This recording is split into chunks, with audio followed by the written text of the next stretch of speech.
Welcome in, everyone, to the post-Cannes 2023 Film Festival parallel challenge. It's not really a parallel challenge anymore. We are your hosts, Matt and Arnaud, and we are here to talk about everything that played at Cannes this week, meaning not just the main categories. You can find that in our other video, which will be linked down below, but we're going to be talking about all the other categories. The Un Certain Regard, the Critics' Week, the Director's Fortnight. So, let's get into it. Arnaud, what happened this week? Let's recap it. This is very exciting for me because, there are a lot of great hidden gems and really big films and blockbusters playing in categories other than the main competition that are worth highlighting. The Florida Project was a Director's Fortnight film. After Sun was a Critics' Week film. So with that in mind, let's start with looking over the films from Critics' Week this year. The top winner of the Critics' Week was Tiger Stripes, which is a bit of a weird pick for what seems like one of the worst reviewed films from the selection, actually. Maybe this is a divisive film and the jury was more so on the positive side. Maybe worth keeping an eye on. What it tells me is that this film will have its supporters and it will have its people that don't like it. This was a film that I saw a lot of very negative responses to on Letterboxd. A lot of people said that Tiger Stripes just doesn't have any teeth to it. The other films I would like to highlight in this particular selection are Sleep, which is a Korean film from Bong Joon-ho's assistant director. This is a first film. Seems like a bit of a horror, kind of a little bit of A24 horror film vibes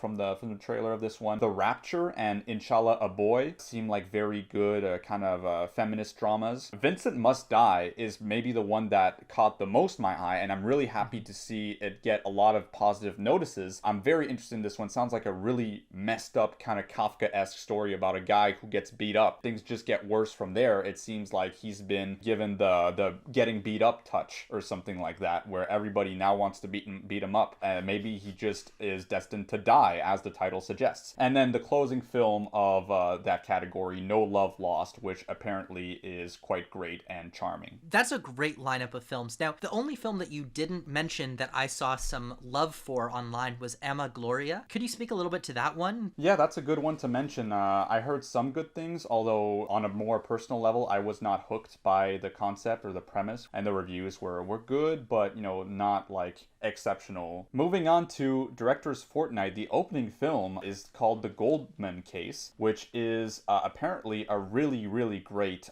trial film. I've even heard someone say that it's the better trial film at Cannes this year, of course referring to Anatomy of a Fall. I think that's a hot take. I really don't think that'll be the consensus opinion. Maybe this is a film that will hit, a French demographic much more than a North American demographic, especially since this is a very well-known case in France. So I don't expect this to be a really big hit, but apparently it's just a really great trial film. Inside the Yellow Cocoon Shell is a first film from Vietnam. It is a beautiful debut, it seems. It is 3 hours long, though, so I don't know how accessible it will be, but that is one I'm looking forward to. There is a remake of Conan the Barbarian with an all-female cast called Conann with 2 N's at the end. This is, of course, from Bertrand Mandico, which you might know from The Lost Boys and After Blue, Dirty Paradise. So this is very much in the same vein as his other works. If you're familiar with those works, you know exactly what I mean. And if you don't, look it up. He's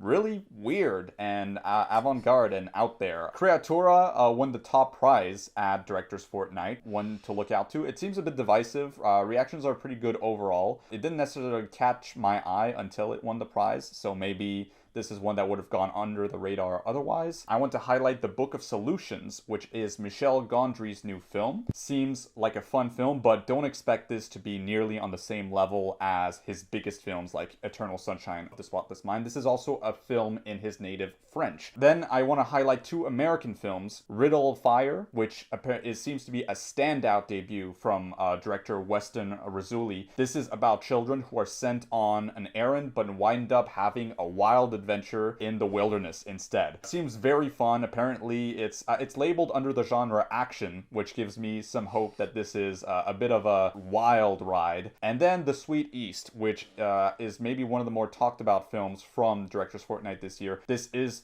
the return of Simon Rex, notably. And it's also the first film from the Safdie brothers' go-to DP before Uncut Gems. The new Hong Sang-soo film is also worth mentioning here, In Our Day. Is this getting similar buzz to what he normally does? Is this a step up from In Water, the film that was fully out of focus at Berlin? I honestly, I didn't read up much on the new Hong Sang-soo. I feel I'm not a huge Hong Sang-soo fan, at least from what I've seen from him so far, so I feel like I already picture his next film before the film has even played. Maybe I should read up on it. I always want to give Hong Sang-soo another shot because I feel like I'm missing something, but right now I haven't looked too much into it, honestly. So let's jump to the official selection, and let's start with the Midnight films. Matt, what did you think of the Midnight films this year? I wasn't paying too much attention to the Midnight films, but I will say what I saw was consistent disappointment after disappointment. Project Silence, for one thing, was kind of hated overall. It got a similar response to Hunt did last year. As well, Acid from Juste Filippo, which I thought sounded really interesting. It apparently was just mediocre. It didn't really do anything. We also had Hypnotic in this lineup.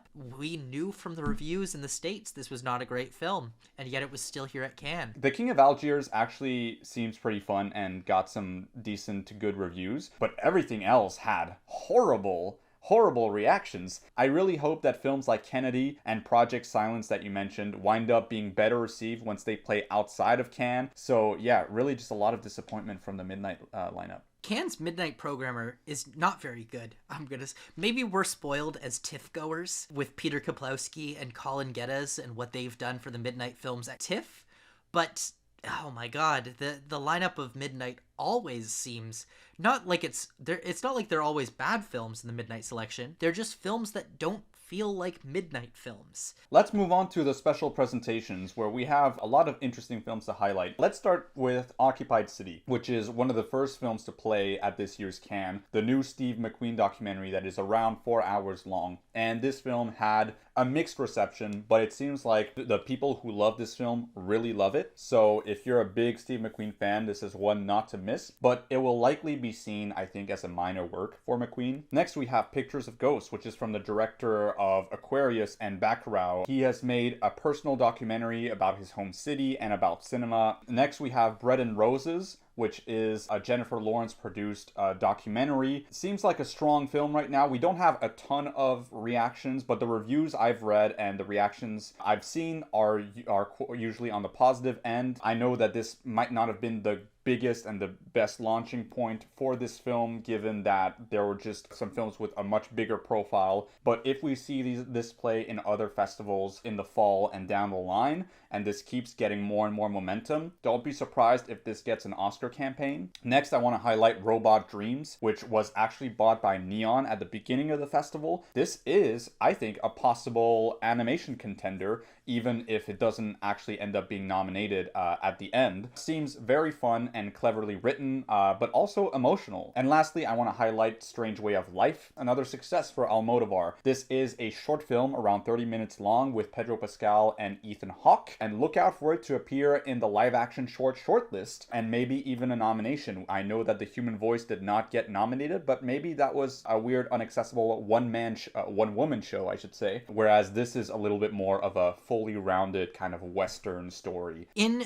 this category, we had two filmmakers who also had films in the main competition. We had Anselm from Wim Wenders and Men in Black from Wong Bing. What did you hear about these films? Anselm actually looks really interesting to me. This is an artist profile documentary in 3D. From the clips there are some clips available on YouTube. I am very, very taken in from the camera work. It looks quite good. I'm personally excited for it. And then Wong Bing, again, from what I hear, this is more of a museum piece. It might just work better as a museum piece. Let's move on to Cannes Premiere, which is a program that features some notable auteurs that have works that aren't necessarily fitting for a competition slot. Lost in the Night, which is a Mexican film from Amat Escalante, looks quite taut. It looks really precisely and well directed. Seems like it's going to be my cup of tea. Next, I want to highlight Close Your Eyes, which is apparently another masterpiece for Victor Erice. This will have trouble coming to theaters due to its length and due to its profile,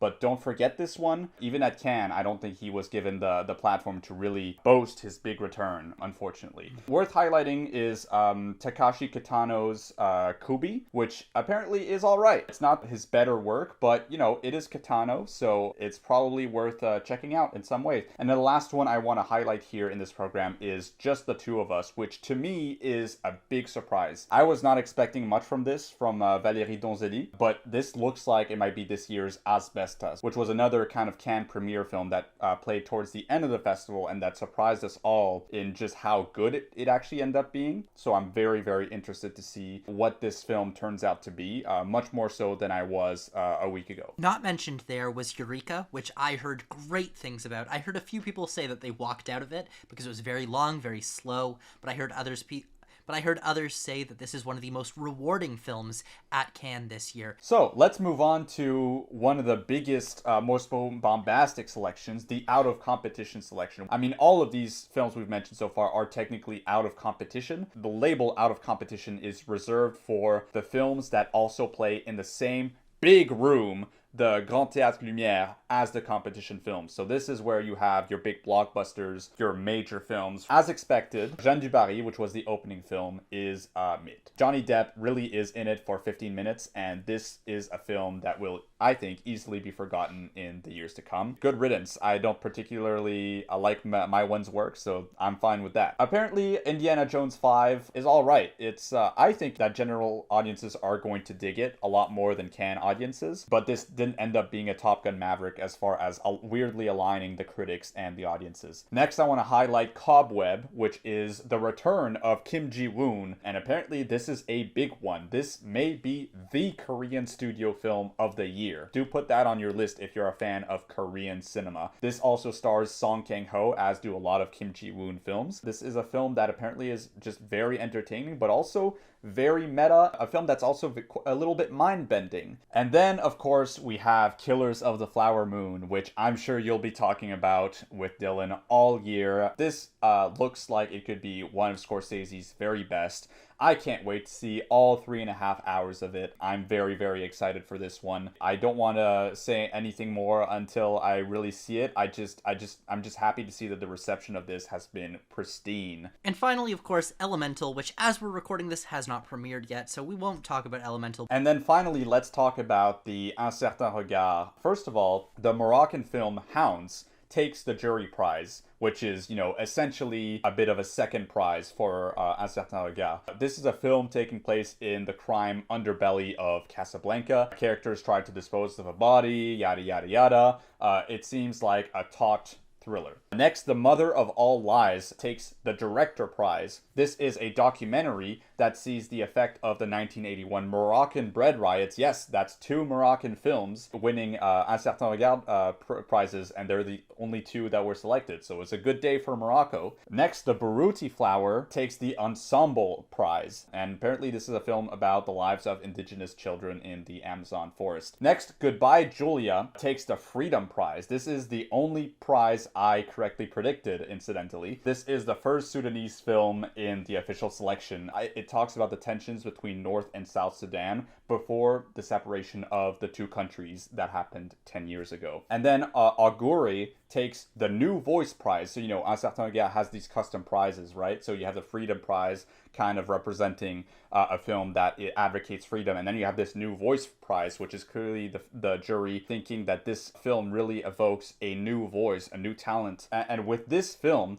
we now have 4 African films winning Un Certain Regard prizes. So of the 6 films rewarded, 4 of them are African, which is a very promising slate for that continent. I believe this is the first Congolese film, too, in the official selection at Cannes. So this is a film that observes people persecuted for being deemed sorcerers throughout multiple eras and countries. And then the top prize, the Un Certain Regard prize, goes to none other than How to Have Sex, which is the tutorial I've been looking for the most in this selection. I'm surprised to see this take the top prize. Personally, English language films often struggle to be recognized, but this was an exception, I guess. I'm very excited to see this film. Molly Manning Walker is going to be a great talent. Watch this get some BAFTA love and some Indie Spirits love. This is the beginning, I think, of a healthy awards run. I thought I was actually really surprised that this won the top prize, because I saw quite a lot of very mixed to negative reviews about this, saying that it was like an emptier Spring Breakers. But I guess that's wrong. I mean, there's some people that have been really, really high on this.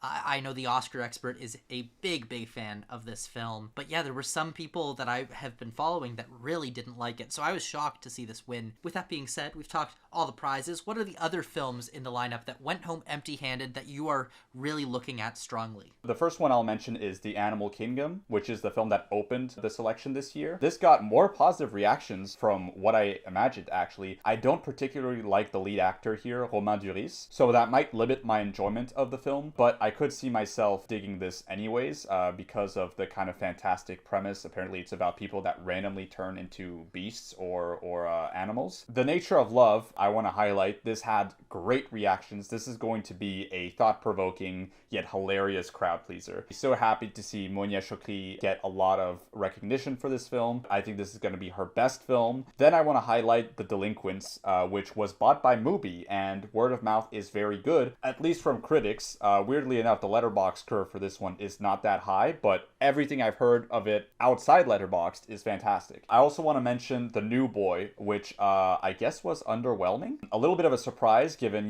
we had Warwick Thornton back at Cannes after a bit of a hiatus with Cate Blanchett. It's hard to believe that this is a misfire. So hard to believe, in fact, that I kind of hope that those who watched it so far at Cannes just kind of didn't get it, and that once this goes beyond Cannes, it will breathe a little bit more life into the film. I also want to highlight The Breaking Ice, which is the return of Anthony Chen after a string of underwhelming films. Here it seems that he is back. If Only I Could Hibernate is the very first Mongolian film in the official selection. From what I hear, it's a cute kind of Sundance-y film set in Mongolia. Didn't make a huge impression though, unfortunately, but maybe it's still worth kind of highlighting. I also want to highlight The Settlers, which I heard amazing things about. I saw some clips from the film on YouTube too, which look really, really fantastic. I have a lot of high hopes for this one. That was one of the snubs as well, but maybe not as big of a snub as Terrestrial Versus. This was the highest rated film from this program on Letterboxd. The reviews for this one have been really great. It's a tight film with a lot of vignettes and portraits, all critiquing the bureaucracy and the way the government in Iran works. This seemed poised to win a prize,